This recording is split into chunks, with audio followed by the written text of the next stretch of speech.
Continuamos en este panorama de la mañana. Hay que decir que nuestro amigo el doctor Guido Gómez Mazara, hemos estado tratando de contactarlo, ¿verdad?, para que nos dé algunas explicaciones con relación a este comentario que hemos hecho hoy. Él nos escribió por WhatsApp, nos envió varios documentos de todo el proceso de compra del inmueble, de todo el proceso. Yo prometo evidentemente leerlos hoy y mañana traer lo que recojo de esa información y esa documentación que él me ha enviado. Me gustaría, reitero, que él venga, porque siempre viene por aquí. No veo cuál sería el inconveniente de venir a explicarnos y aclarar eso, que es una duda lógica, razonable, que puede tener cualquier persona con relación al anuncio.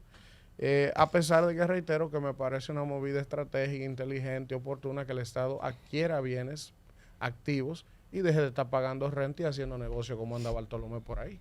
Yo apoyo la compra, pero sí me genera un poco de ruido el margen que hay para equipamiento. Eso es todo. José Luis de Ramón está con nosotros, economista, y con él vamos a hablar, agradecerle que esté con nosotros en la mañana de hoy. No, gracias a ustedes por invitarme. José Luis, el presidente Donald Trump acaba de asumir la presidencia de los Estados Unidos por segunda vez y de inmediato ha anunciado una serie de medidas en su primer día, decretos, órdenes, en todas las materias migratorias, económicas, y ha anunciado una serie de medidas que hay muchas personas y economistas que han empezado a proyectar que podrían tener un impacto en el país, con relación, por ejemplo, al tema de la guerra comercial con China, de los aranceles. Hay una disputa con el canal de Panamá, que él también está exigiendo unos temas ahí que pueden tener un impacto económico. Si quisiéramos saber qué ha podido ver sobre eso, evaluado, y qué le parece lo que él ha estado haciendo. Bueno, yo creo que es muy importante reflexionar sobre la nueva política comercial de los Estados Unidos, que no arranca con Trump, porque ya arrancó la administración Biden. De hecho, arrancó con la administración Trump original, y que a partir de la invasión de Rusia a Ucrania y el apoyo que China le da a Rusia tras la invasión, pues hay un cambio completo en la estructura de comercio mundial, donde abandonamos la época de mayor prosperidad para los países subdesarrollados, que ha sido la época de la globalización. O sea, cuando hablamos de desigualdad, durante estos últimos 30 años, los países subdesarrollados nos hemos acercado a los países desarrollados como no lo habíamos hecho nunca antes. Pero eso se acabó. Desde el punto de vista de la seguridad nacional, los Estados Unidos han considerado que depender de terceros países es peligroso para sus intereses. Es malo para la economía norteamericana, es malo para los países como nosotros, que somos exportadores a los Estados Unidos, pero desde el punto de vista de seguridad, pues ese es el criterio determinante en este momento, ¿verdad? La seguridad primero, después el tema económico. Aparte de esta personalidad extrovertida tan particular que tiene el presidente Trump, lo que hay que concentrarse realmente, cómo se concentran las medidas que Trump está tomando. Es decir, lo que él hace, no lo que él dice. Claro, porque estamos hablando de una persona que tiene un discurso muy particular, muy agresivo, que gusta y que lo ha llevado a la presidencia de los Estados Unidos por segunda vez. Ahora, en concreto, lo que sí podemos esperar es lo siguiente. En primer lugar, los Estados Unidos, bajo la presidencia de Biden, pasaron dos leyes. La ley, ambas aprobadas por las dos cámaras y por los dos partidos, por el republicano y por el demócrata. La primera fue la de energía, donde se dedicaron 783 billones de dólares a cambiar el mapa energético de los Estados Unidos. Esa ley lo que hace es que, por un lado, fomenta las energías renovables, pero por el otro lado da todas las concesiones para que se sigan haciendo oleoductos, gasoductos, independientemente del impacto ambiental que tengan. Básicamente porque para un país como los Estados Unidos, que los precios del petróleo caigan a nivel mundial y del gas caigan a nivel mundial es muy importante. Básicamente eso es lo que venden los enemigos de los Estados Unidos. Irán, Irak, Rusia, Arabia Saudita, tampoco se ha comportado a la altura en este proceso. La segunda cosa es otra ley que se llama Chips and Science, que básicamente el gobierno americano se compromete a regalar 39 billones de dólares, regalar, aparte de otros incentivos que tiene la ley, a empresas que se instalen en el territorio norteamericano para hacer chips. O sea, la pregunta es, ¿cuánto te cuesta hacerlo en China? Me cuesta la fábrica 7 billones de dólares. ¿Cuánto te cuesta hacerlo en los Estados Unidos? Bueno, entre el aumento de costo que voy a tener y me va a costar 3 billones de dólares más. Pues toma un cheque de 3 billones de dólares. Y ya le dieron uno a Intel, gigantesco, creo que fue de 6 billones de dólares. Entonces, eso a nosotros, en principio, vendría complementado con otras dos medidas que son lo que llaman nearshoring y friendshoring. Es decir, es imposible que yo en 1 año, 2 años, 5 años, 15 años, yo devolver para atrás lo que ha tomado 35 años constituirse, que es la estructura mundial. Y las inversiones en México, por ejemplo, son bestiales. O sea, lo que se está invirtiendo en México es extraordinario. ¿Por qué? Porque todo el mundo entiende que gran parte de la producción que está en Asia va a pasar a estar en China. Nosotros en República Dominicana tenemos muy poca desinversión. Si bien hemos aumentado la inversión norteamericana en la República Dominicana en los últimos 3 o 4 años, es ridículo el monto que tenemos cuando lo comparamos con México. Hay una sola razón que te dicen los inversionistas: la calidad de la mano de obra.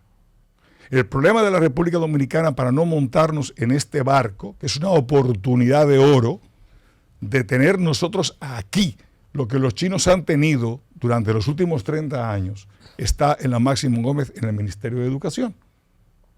Es el problema de la ADP, es el problema de los partidos políticos, es el problema donde un secretario del ministerio era un expresidente de la ADP y luego vuelve a ser... O sea, nuestro problema es que estamos perdiendo zonas francas que se están yendo del país para irse a Costa Rica, donde el salario es 3 veces más alto. Pero, por ejemplo, en lo que estábamos muy orgullosos como país, que eran los instrumentos médicos, ya Costa Rica está produciendo 7 veces más que nosotros. Wow. Y es por un problema de la mano de obra. Entonces, ese problema no es de Trump. Hay una oportunidad de oro ahí. Si nosotros nos ponemos la pila, a lo mejor la aprovechamos, y si no, la historia contará cómo le fue de bien a los mexicanos y cómo le fue de mal a los dominicanos. Usted dice si nos ponemos las pilas. ¿Cómo tenemos los dominicanos? Porque cuando viene a ver, los que nos dirigen no saben cómo ponerse las pilas. No, Entonces, pero ¿cómo tenemos que ponernos las es pilas? muy claro. Mira, yo con el sistema educativo dominicano, yo no creo que no hay ninguna solución Míralo ahí. que se base en que el sistema público de educación esté controlado por un grupo de gente como la ADP, que no tiene el menor interés en la educación de los niños, y también esté controlado por un grupo de políticos que son los de los partidos políticos, que lo que necesitan es no discutir con la ADP, porque son sus propios. Yo he dicho que la ADP y el ministerio son una hidra, un animal que tiene 2 cabezas. Es el mismo bicho, es el mismo animal. Pasa que utilizan cabezas diferentes, entonces eso hay que romperlo. Y la forma de romperlo es experimentar. Ojalá a mí me dieran una escuela en Vallaguana, con el presupuesto que tiene la escuela en Vallaguana, para yo manejarla. Yo te garantizo a ti que los niños que vayan a esa escuela, que no los voy a elegir, que son los niños que están en la zona, no te digo Santo Domingo, te digo Vallaguana, te digo cualquier lado. Yo te garantizo a ti que si me dejan hacer una libre contratación de profesores y me dejan llevar el orden que tiene un colegio, yo te voy a producir a ti universitarios que no sean como los, niños de colegio, que no le pase como lo que le pasa ahora, que tienen, cuando se gradúan, tienen 6 años de formación menos que un chileno. 6 años. Han ido los mismos años al colegio y han aprendido menos que 6 años. Y esa es la gran tragedia nacional. ¿Okay? Entonces ese es un tema que lo podemos tocar en extenso en otro momento. No, eso es así. La otra cosa que está haciendo el presidente Trump, el gran otro bloque de medidas, está relacionada con los aranceles. Básicamente, la administración Trump lo que dice, bueno, yo quiero que se logre, que se inviertan fábricas en los Estados Unidos, yo voy a poner aranceles. Yo creo que eso va a ocurrir, Yo no creo que va a ocurrir a la velocidad que mucha gente cree que va a ocurrir, pero ese ha sido el mundo hasta el 1990. Si ustedes se acuerdan, en la República Dominicana, cuando nosotros hicimos nuestra reforma de 1992, no teníamos aranceles de 50 y 100% por cualquier cosa. donde en esa época lo que se hablaba era del contrabando, del volado, de los furgones. Ya nadie habla de volado de furgones ni de contrabando. ¿Por qué? Porque los aranceles son cero, gracias a los tratados de libre comercio. Pero la protección arancelaria lo que hace es que hace que sea más rentable producir La producción nacional. nacional porque está protegida. Sin embargo, yo creo que lo que han hecho los Estados Unidos siempre, históricamente, iniciativa de la Cuenca del Caribe, hay que irse 50 años, 60 años para atrás para ver cómo se ha manejado lo que fue la iniciativa de la Cuenca del Caribe originalmente, todo ese tipo de cosas, que a países como nosotros nos dan la posibilidad de acceso a esos mercados sin pagar los impuestos. ¿Y por qué la República Dominicana es un candidato permanente a ser beneficiado? Bueno, igual que somos un candidato permanente a recibir dominicanos en los Estados Unidos. Nosotros tenemos 2.8 millones de dominicanos que viven en el extranjero, la gran mayoría en los Estados Unidos. ¿Por qué República Dominicana recibe tanta gente en los Estados Unidos y otros países no consiguen el nivel de visas o de reunificación familiar, nacionalidad por reunificación familiar? Porque estamos muy cerca de los Estados Unidos y lo menos que quiere Estados Unidos es un problema en un país como este, que para más narices tiene como vecino Haití. O sea, bastante problema tiene a la isla con Haití como para que nosotros también tengamos problemas sociales. Entonces, parece otra oportunidad de vuelta.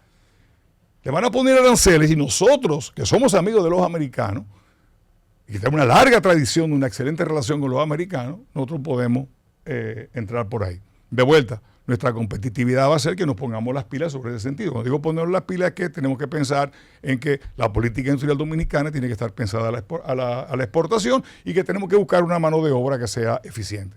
Entonces los aranceles, si bien van a afectar a los chinos, van a afectar a productos industriales, a nosotros prácticamente no nos va a afectar. Igual que no creo que México tenga aranceles.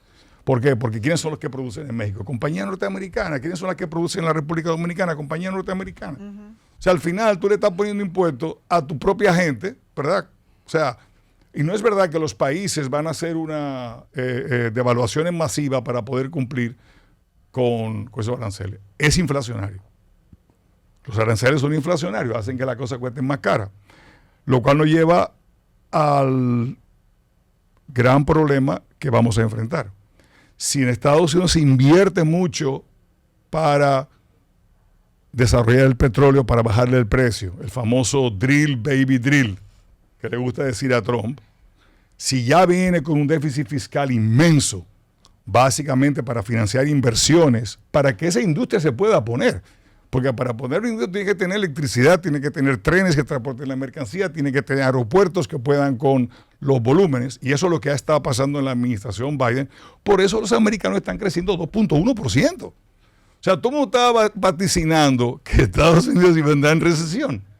Y no solamente no está entrando en recesión, sino que está logrando tasas de crecimiento que hacía tiempo que no se veían. Y básicamente al déficit público y a la inversión que se está haciendo en Estados Unidos para prepararse para esta reindustrialización de los Estados Unidos. Entonces nosotros, ese problema inflacionario sí es malo, porque obliga a tasas de interés altas. No es verdad que la Fed va a bajar la tasa de interés. Y nosotros, uno de los problemas graves que tiene la República Dominicana es que los intereses que pagamos nosotros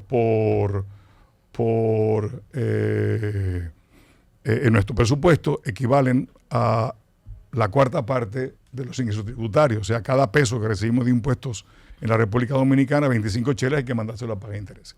Entonces, esa es la parte que va a ser negativa.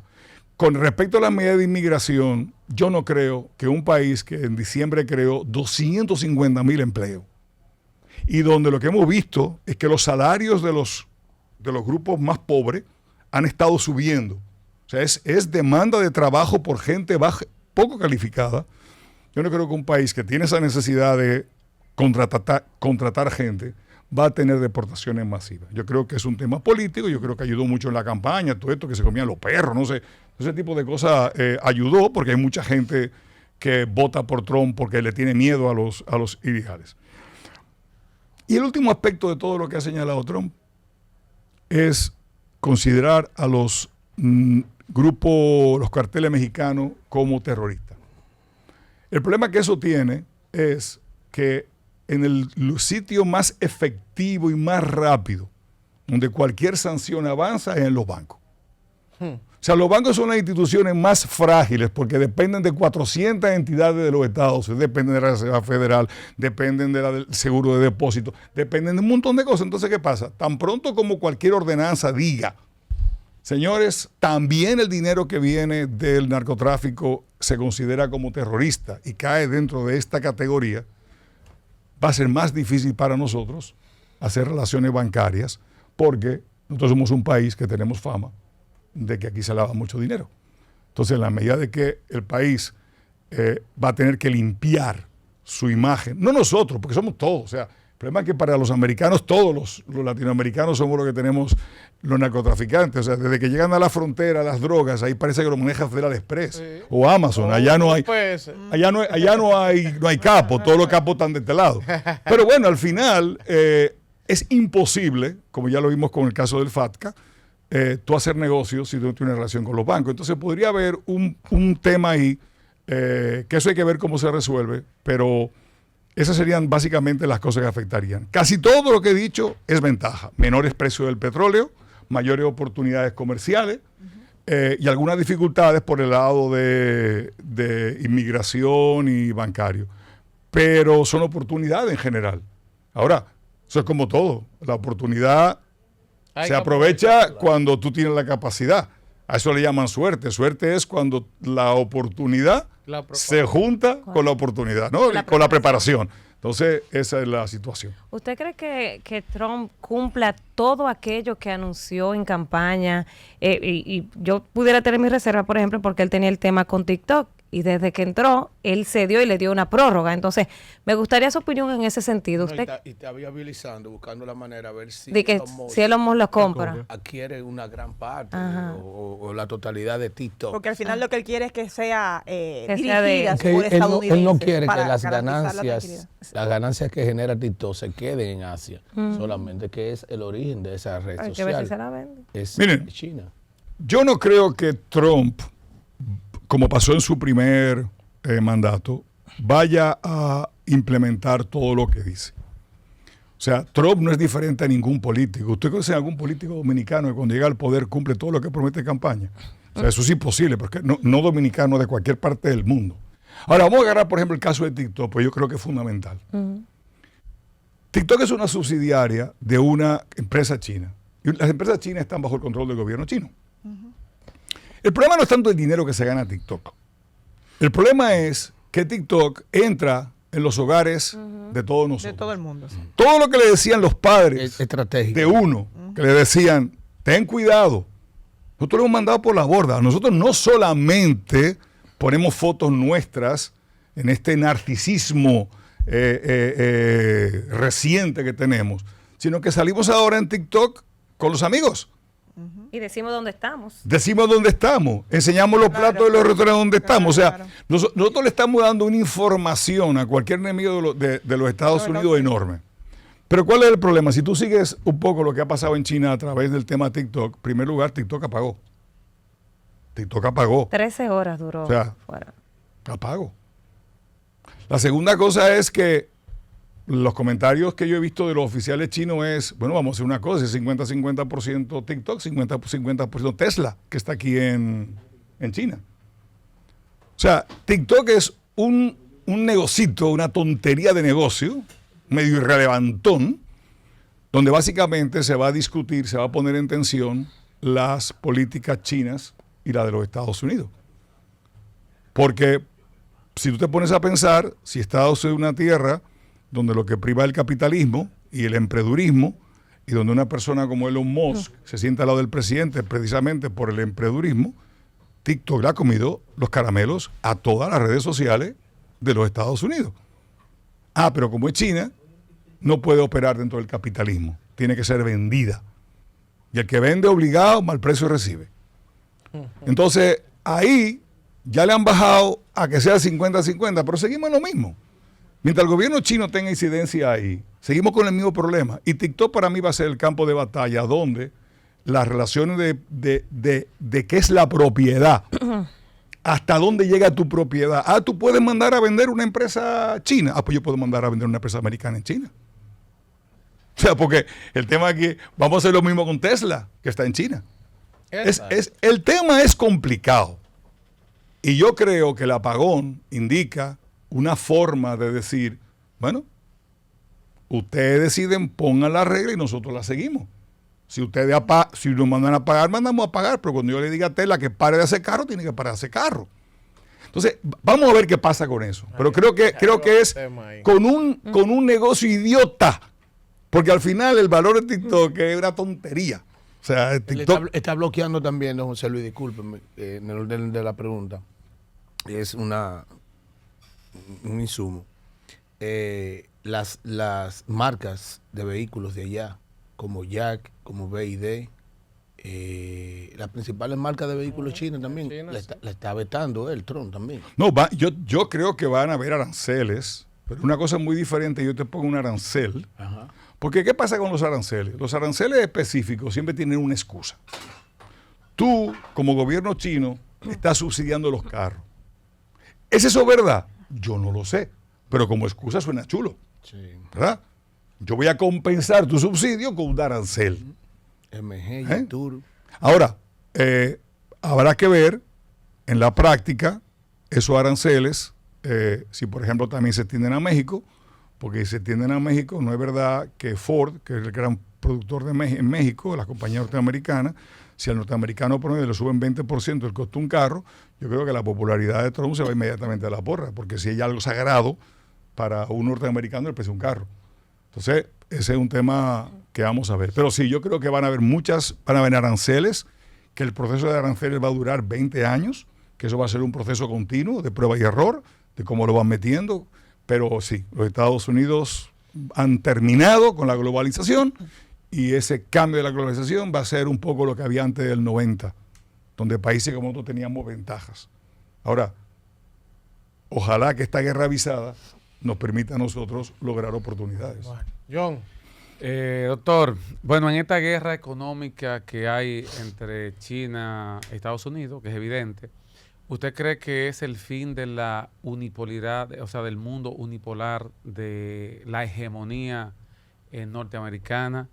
Y si usted cree que hasta dónde puede China resistir y si puede mermar su crecimiento y sus planes de cara a ser potencia hegemónica, el hecho de que le pongan tantas sanciones económicas, o sea, tantos aranceles, ¿qué tanto va a afectar a China? Bueno, yo creo que mucho.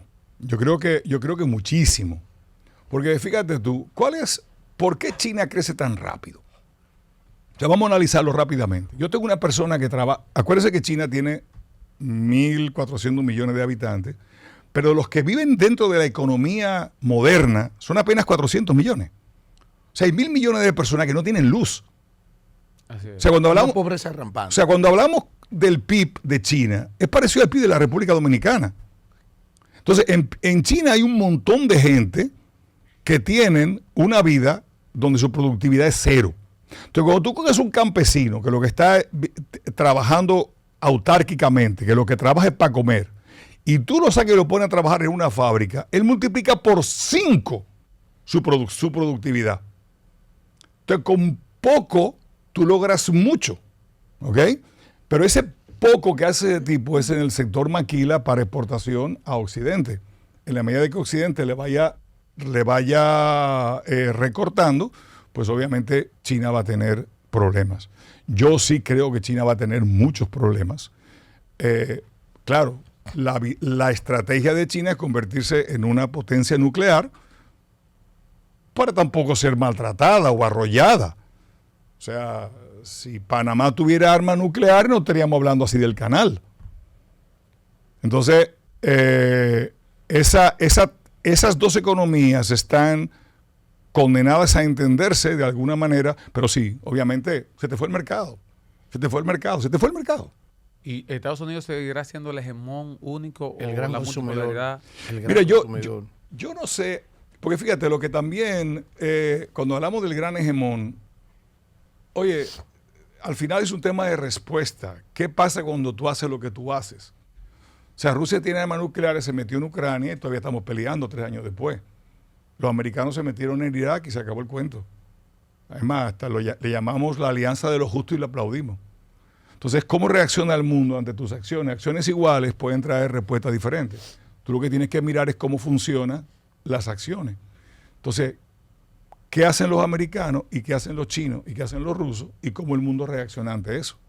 Entonces, ahí es donde tú vas a ver realmente el tema de la hegemonía. La hegemonía no es una cuestión abstracta, es concreta, se manifiesta en acciones muy concretas. Y hay que ver cómo se dan.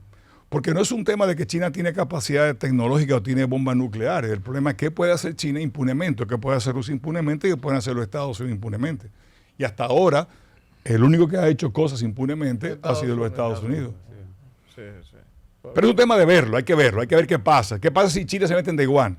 ¿O se meterá China en Taiwán? O sea, y puede ser que llegue el momento en que, aunque Rusia y China son de alguna manera más medidos a la hora de dar respuesta, por ejemplo, Ucrania, uno se siente aquí, wow, qué abuso, sí, pero fíjate la cantidad de veces que ellos han dicho, si utilizan misiles de largo alcance, tal cosa, y lo usan y no pasa nada. O sea, bueno, porque también, lo que pasa es que hay también que ver hasta qué punto. nosotros no tenemos idea. Ninguno, porque el problema, nosotros, la gente común y corriente, ¿verdad? Que tenemos que hablar del tema, a veces parecemos borrachos de colmado. Lo que tiene que hacer el presidente. O sea, yo no sé el estado de la tecnología. Y definitivamente no me voy a enterar ni en YouTube, ni en TikTok, ni en ninguna parte. O sea, yo tengo amigos, por ejemplo, que son pro-chinos, que les encanta enviarme clips de TikTok o de YouTube. Oye, si está en YouTube, no puede ser verdad. O sea, los niveles de tecnología reales armamentísticos de esos países Claro, no lo sabe nadie. Nadie lo tiene. O sea, nadie lo sabe. A nivel de Solo espionaje. se ponen en evidencia cuando surge un conflicto. No, claro. Y ahí ya. El día que tú te enteres, mala cosa. No, y la Exactamente. muestra de eso es un misil que acaba de utilizar Putin, que nadie conocía que ellos tenían. Un misil que él lanzó, que tiene capacidad para transportar 7 o 8 ojivas nucleares. Él lo tiró vacío en Ucrania. Cuando usaron la primera vez los misiles de largo alcance, ellos le dieron una demostración. Vacío. ¿Y dónde cayó ese misil en Ucrania? Pero en Todavía. Ucrania no podía hacer de otra forma, porque no lo pueden tener con ojivas nucleares, porque entonces China es afectado igualmente por las radiaciones. O sea, yo extermino Oye, a si Ucrania, tiramos pero me una extermino bomba yo. nuclear cualquiera, hay un estudio que se hizo en la época de Reagan, que era si India le tiraba uno a Pakistán, le tiraba una bomba nuclear, la más pequeña de las que hay en un barco norteamericano de guerra. ¿Ok? Básicamente lo que ocurre es que se produce una nube que cubre el planeta y aproximadamente 4 billones de personas moriríamos por hambre, porque la falta de sol caería, la producción agropecuaria caería en 4 billones. O sea, que este es un juego que si empieza, no importa. O sea, el día que tiene No la importa primera... dónde estalle. O sea, y al planeta le da igual, ojo, al planeta le da igual. 4 millones Al no le planeta, hace. sí. No, El porque planeta va a seguir se igual. demostró en la 4 millones no le hace menos. Nosotros somos nosotros Exacto. los que di que... millones de años después. Claro, cuando él vengan se va a reponer. los arqueólogos de una organización extraterrestre dentro de 15 billones de años, digan, mira, aquí había gente, mire, hacían carros y Se hacían destruyeron ellos edificios. mismos. Ah, Es así. Tú ves, profesor, porque es que hay que vivir. Es al lado de un botón que estamos. Para que lo sepa. Dile. Con un botón y un maletín.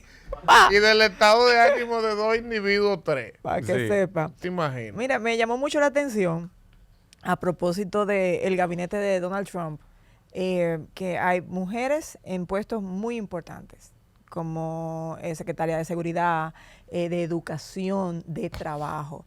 ¿Qué le proyecta eso a usted? Bueno, yo me alegro mucho de que haya mujeres en posición de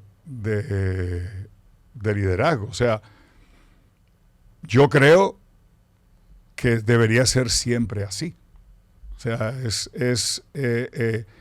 ese machismo político institucional que tiene el mundo, obviamente en la medida que la mujer se integra y se incorpora al mercado de trabajo y paga el precio que significa hacer eso, pues obviamente le da más oportunidades. El nivel de competencia también es una cosa que la vamos a tener que ver expuesta.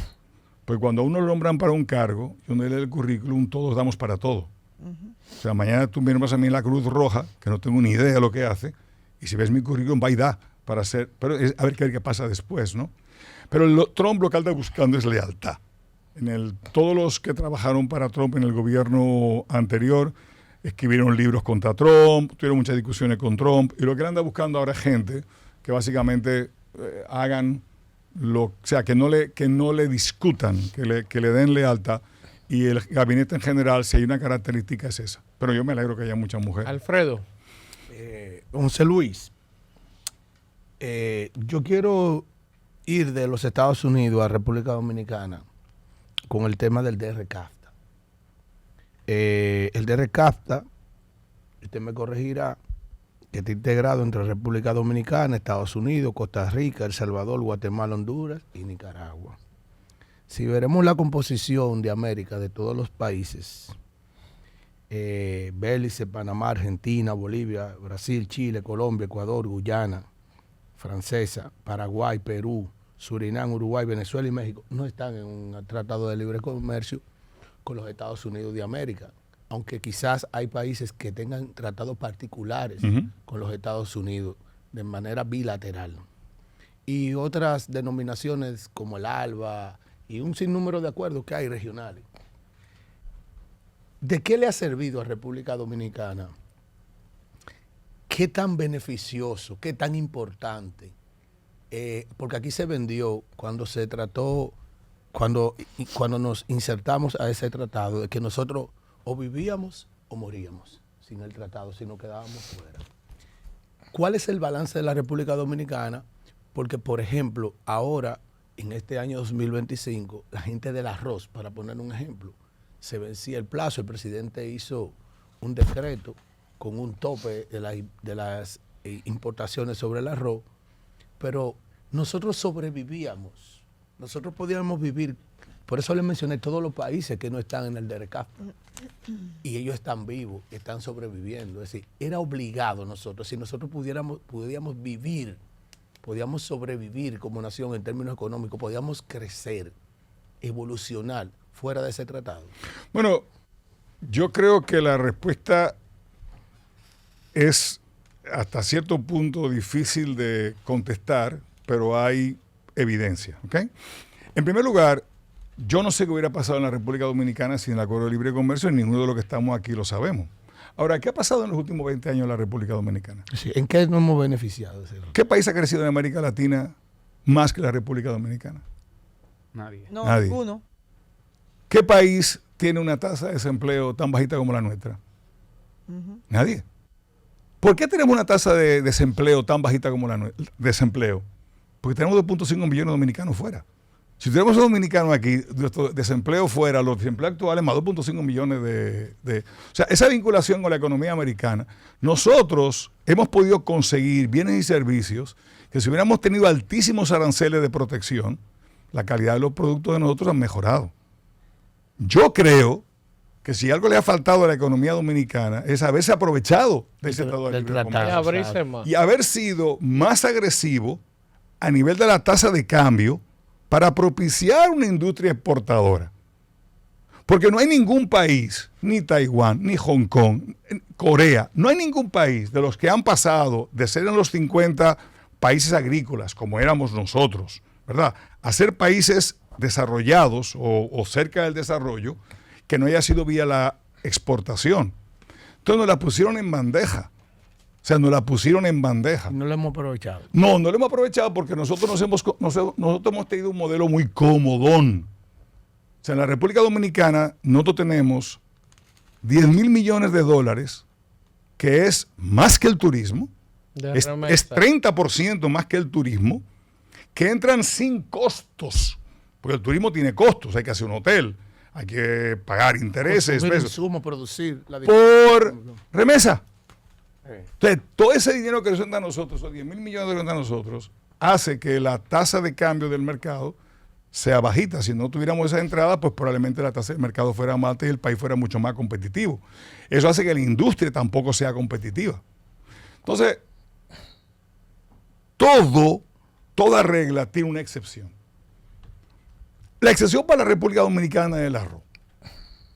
¿Por qué? Porque hay reglas que no son justas en el comercio. Si nosotros subsidiáramos el arroz, no habría ningún problema. El problema es que los países pobres con presupuestos limitados no pueden subsidiar productos. Entonces, normalmente para proteger un nivel de precios que hace rentable el producto, recurren al arancel. Ponen un arancel y ponen cuota de importación. ¿Tú te acuerdas en la pandemia el hambre que pasamos? No, para nada. ¿Por qué no pasamos hambre? Producción. Porque la República Dominicana es suficiente en términos alimentarios. ¿Quién le ha ido a dar las gracias al campo dominicano? Porque durante la pandemia que había de todo. Nosotros deberíamos ir de rodillas a darle las gracias a los agricultores dominicanos, porque durante la pandemia... Premiarlo también. Claro. Sí, ayudarlo. Entonces, esa es una cuestión para mí, y nosotros comemos nosotros y le damos de comer a los vecinos, ¿eh? Sí. Porque ese comercio transfronterizo, que es importante y que se ha estimado en 800 millones de dólares en muchos años, y nadie sabe realmente de cuánto es, fundamentalmente son productos básicos, Huevos, es salame, alimentación. Carne. Claro. Entonces, yo creo que hay que mantener una protección al arroz, porque el arroz es la columna vertical de toda la agricultura dominicana, y te voy a decir rápidamente por qué. No solamente por la gente que emplea, sino que el precio de los fertilizantes es relativamente barato porque pueden traer barcos grandes, pero porque pueden traer barcos grandes, ¿por qué? Porque el gran consumidor es el arroz. Tú le quitas el arroz y para los demás productos habrá que traer un fertilizante mucho más caro. Entonces, lo que yo no quisiera ver es a la fábrica de fertilizantes que tienen puertos, ojo, porque la fábrica de fertilizantes tiene un puerto donde bajan el fertilizante. En vez de bajar fertilizantes, pueden bajar arroz de los Estados Unidos, pero a mí no haría ninguna gracia. O sea, prefiero que sigan trayendo fertilizante y vendiéndolo y que produzcamos arroz, que traigamos arroz en ese mismo puerto y lo vendamos al público. Entonces, las economías de escalas que da el arroz a la economía son muy relevantes. Entonces, no solamente, no se puede ser miope y mirar nada más cuánto es el costo de esto con el costo de esto. Si tú le quitas a la economía dominicana el arroz, ¿qué le pasa al resto del sistema? José Luis, finalmente, El dólar. de mi parte, finalmente, yo leía en estos días que Elon Musk, que es un referente por lo que él representa desde el punto de vista económico, global y de los negocios y todos lo disruptivo que ha sido y lo exitoso, pues cada vez que él habla sobre un tema económico debe ser escuchado, entiendo yo. Él expresaba unas preocupaciones de cara a la economía estadounidense. Él decía, mira, nosotros tenemos un déficit muy alto, un déficit, tenemos situaciones fiscales, estamos pagando casi un 20% de interés en función del presupuesto, y él expresaba preocupaciones con eso. Entonces, cuando yo veo eso en el principal país, una de las economías más grandes del mundo, uno de los mercados que más consume, una gente que producen de todo, una economía diversificada y sobre todo con el poderío militar que tienen y las alianzas globales, este tipo proyectando un escenario de preocupación, yo digo, pero ¿y qué nos deja a nosotros?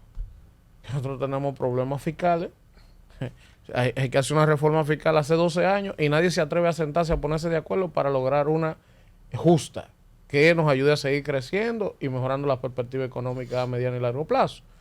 No se habla de eso, el otro día hubo un intento, un asunto, no hubo forma. Pero entonces estamos pagando 25%, como usted decía ahorita, de intereses en función del presupuesto. Pero además de eso, eso que usted resaltaba, que yo nunca me he explicado esto, nosotros tenemos una dependencia directa para sostener esta economía de factores exógenos, turismo y remesa, inversión. Turismo y remesa. O sea, a nosotros nos pasa algo como en la pandemia, que hubo que cerrar todo y esta economía colapsa. Hay una situación económica en Estados Unidos, o lo que sea una crisis, y las remesas bajan y esta economía colapsa.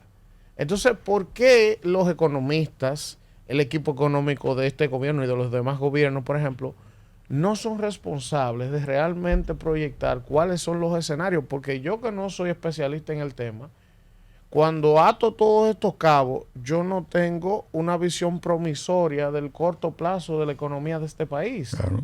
O sea, ¿por qué no cogemos el toro por los cuernos y decimos, mira, aquí hay una situación, por ejemplo, en el sector eléctrico, en el sector fiscal, en lo que nosotros estamos pagando, en lo que nosotros recaudamos, la DGI anquilosada en un modelo ya que no funciona? O sea, nosotros estamos camino, pero en un carro sin freno, a un despeñadero, y todo el mundo lo está viendo, y no hay la responsabilidad de los actores empresariales, políticos, de decirle al país, miren, si nosotros seguimos con el modelo que tenemos, en 10 años aquí va a haber un colapso, por ejemplo. Bueno, lo que pasa es que todo el mundo está muy cómodo. Por ejemplo, nosotros todos disfrutamos de comprar bienes importados baratos gracias a que el gobierno todos los años se endeuda. Si esos dólares que entran en la economía dejaran de entrar, la tasa de cambio subiría y nos saldría más caro. Entonces, este modelo es muy comodón. Es cómodo. El gobierno se endeuda y me pone dólares. Los dominicanos me mandan dólares, de verdad, como remesa y me venden el modelo comodón. Si tú buscas la literatura de los economistas dominicanos en los últimos 20, 25, 30 años, hace 30 años todos los economistas decían lo que tú estás diciendo ahora. Es demasiado. Cuando yo entré en la Academia de Ciencias, por ejemplo, yo peleaba porque la deuda era el 40% del PIB y me regaba. Ahora está en 60, o sea, cerca de 60. Entonces, ¿pero hasta cuándo? El populismo, el clientelismo, para mí son las causas de que nosotros no tomemos las decisiones que tenemos que tomar. En la República Dominicana nosotros tenemos un subsidio eléctrico que básicamente es regalar 1.500 millones al año. Eso no se puede. Eso no está bien. No. O sea, yo entiendo que... No, y luego, don José Luis, de que hemos superado eso. Claro, Lo pero además... hemos superado. Eran 500 Claro, y estamos el año en 2020 y lo han si- metido en 1.500 y si con tú- proyección a 2.000 y si millones. tú te descuidas, van a ser 3.000 millones. ¿Por qué? Una Porque locura. la gente se acostumbra a no pagar la luz. Claro. Y cuando la gente se acostumbra a tú quitarle ese, entre comillas, beneficio o privilegio, es más complicado. Pero hasta dónde, Sí, pero también, ¿hasta José Luis, dónde mira, es ojalá- sostenible? O sea, No, no explota. ¿cuándo nosotros vamos a, por ejemplo, estamos en 60 del PIB, ¿verdad? La deuda. Pero ¿cuándo es, José Luis, un número que uno diga ya? Mira, O sea, ya nos jodimos. Cuando pasamos ese umbral, no hay vuelta atrás. O sea, para uno saber. yo te voy a decir cómo funcionan las cosas, porque lamentablemente no es un tema de buscar un objetivo y calcularse en la frontera.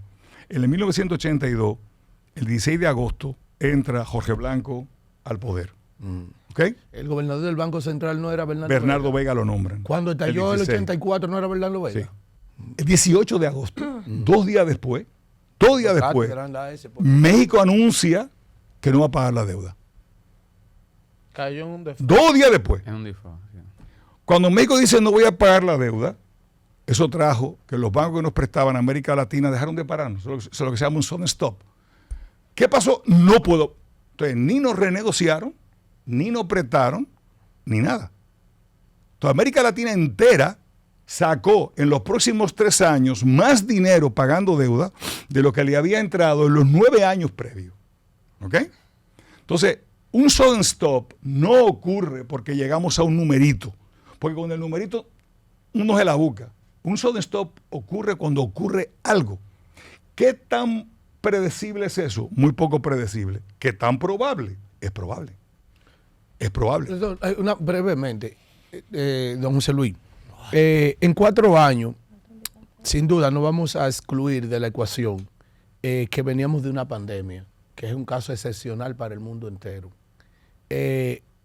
Nosotros en este momento podemos sumar más de 40.000 millones de dólares que ha tomado este gobierno prestado. ¿Cuál sería la proyección en estos próximos 4 años? Es decir, de la cantidad de dinero que pudiera tomar nueva vez este gobierno, porque la deuda, si mal no me parece, rondaba en unos 37, 39 mil millones de dólares, cuando en el 2020, el 16 de agosto, tomó el poder el presidente actual, Abinader. ¿Cuál es la proyección? ¿Coger 40 mil millones de dólares más o 20 mil millones de dólares más? Mira, tú vas a aumentar la deuda anualmente a razón de 3 o 4% del PIB. ¿Del 3? O sea, el presupuesto Sí. del gobierno central aproximadamente es como 3% del Para PIB. solventar y el Banco déficit. Central, y el Banco Central se tira cerca de 1% del PIB, más o menos. Quizás no llega al 1, pero va a poner 3.8. Con los compromisos que... Eso es lo que te va a aumentar todos los años. Sí. Todos los años, como un reloj. El monto del déficit. ¿Hasta cuándo? Sí. Bueno, porque déficit y deuda es lo mismo. Sí, sí, sí. O sea, el déficit es lo que yo me endeudo. Sí, sí, si no me lo exactamente. presta, no hay déficit, pues no lo puedo gastar. Entonces, ¿hasta cuándo? Hasta que haya un sudden stop, hasta que pare. Hasta que pare. Y lo malo de eso es que nosotros, los latinoamericanos en general, decidimos esperar las crisis en vez de actuar proactivamente. Y esa es la gran diferencia. Los países que actúan proactivamente normalmente no tienen crisis. Los países que tienen crisis... Entonces, una cosa rara es que no haya habido una crisis. porque ha pasado mucho tiempo sin una crisis. Pero puede pasar mañana. Y si se paraliza el monto anual del presupuesto, y si se da una reingeniería en el gasto del gobierno, porque yo lo que nunca me he explicado es cómo nosotros anualmente ha crecido el presupuesto general de la nación, hoy anda por 1.600.000.000. Entonces, antes nosotros teníamos un presupuesto menor y teníamos más inversión. Teníamos, es decir, los gobiernos que habían pasado. Partidas. Sí. Claro, pero Se invertía más. Este ha manejado más dinero, invierte menos y sigue subiendo el presupuesto. Entonces, si nosotros queremos, por ejemplo, desmontar ese déficit, nosotros pudiéramos tener un tope en el presupuesto y trabajar sobre la base de eso y mejor generar un superávit antes que de generar un déficit y parar eso. Claro, y vivir con eso. Como un ejercicio familiar. La necesidad de la regla fiscal, de una regla fiscal de verdad. De verdad. Tenemos una regla sincera. Tenemos una regla fiscal que como medio, o sea, creamos una ley de regla fiscal, pero no tiene las garras que tiene una regla fiscal. Pero al final, o sea, tú no puedes crecer en la empleomanía pública a los niveles que lo está subiendo. Tú no puedes subir la nómina a los niveles que lo está subiendo. Pero fíjate, cuando tú lo miras gobierno con gobierno, tú sacas una conclusión que puede ser partidista. Pero si tú coges los últimos 30 años de la economía dominicana, para tú limpiar, que no quiero ver si es del partido tal o del partido tal, las conductas son las mismas. Déficit fiscal, me arropo hasta donde la sábana me da para lograr ese 3 o 4%, no hago reforma. Pero había una diferencia, don desde José el Luis. 20, desde el 20, por ejemplo, desde el yo lo 20, entiendo, sí. desde 2004. Discúlpeme. Que estamos aquí con... No, pero espérese porque eso es una interesante... Sí, pero es importante resaltar que el Banco Central dijo que hubo un pero, crecimiento de un 5% en el José Luis, 2024, que refrendó el Banco Mundial también. La diferencia... Y fuimos la economía que más creció a nivel sin el ánimo de politizar, la diferencia entre el manejo de la economía, el manejo gubernamental, entre este gobierno y los otros, es que nosotros construíamos plantas, construíamos autopistas, construíamos carreteras, construíamos hospitales, construíamos 30.000 aulas, construíamos de todo, pero nosotros hemos cogido todo este dinero y esta gente no ha construido nada. Bueno, realmente, estadísticamente, hay una caída, ¿verdad? Se ve en los presupuestos de la inversión de capital. Pero la reflexión que yo te quiero hacer es... Sí. Y te la vuelvo a hacer porque creo que es importante. El lío en el que estamos metidos nosotros no es chiquito. Yo lo dije. Yo lo dije. Entonces, ¿qué pasa? Hay que ser inteligentes en el manejo de la situación. Sí. Lo que yo he visto por parte de los partidos políticos, no en la República Dominicana, sino en cualquier parte del mundo, es que piensan en las próximas elecciones. ¿Okay? No piensan en cómo reconstruir la nación. Entonces yo voy y te puedo decir cosas por donde este gobierno. Este gobierno no firmó el pacto eléctrico. Y se comprometió a bajar la pérdida. Y lo firmó en la primera semana del gobierno. No lo firmó cuando era oposición. Cuando era oposición. Cuando entonces, fueron gobierno en el primer mes. Claro, entonces tú dices, eso no está bien. O sea, nosotros deberíamos de pedir a nuestros representantes que sean menos caraduras. Sí. Don José Luis. Qué lindo se oye. Gracias. Menos descarado. Con nosotros, brillante. Muy brillante. Ojalá tenerlo con frecuencia cada vez que el tiempo se lo permita. Bueno, con mucho gusto. Punto, vámonos a un contacto y regresamos con más del Panorama de la Mañana.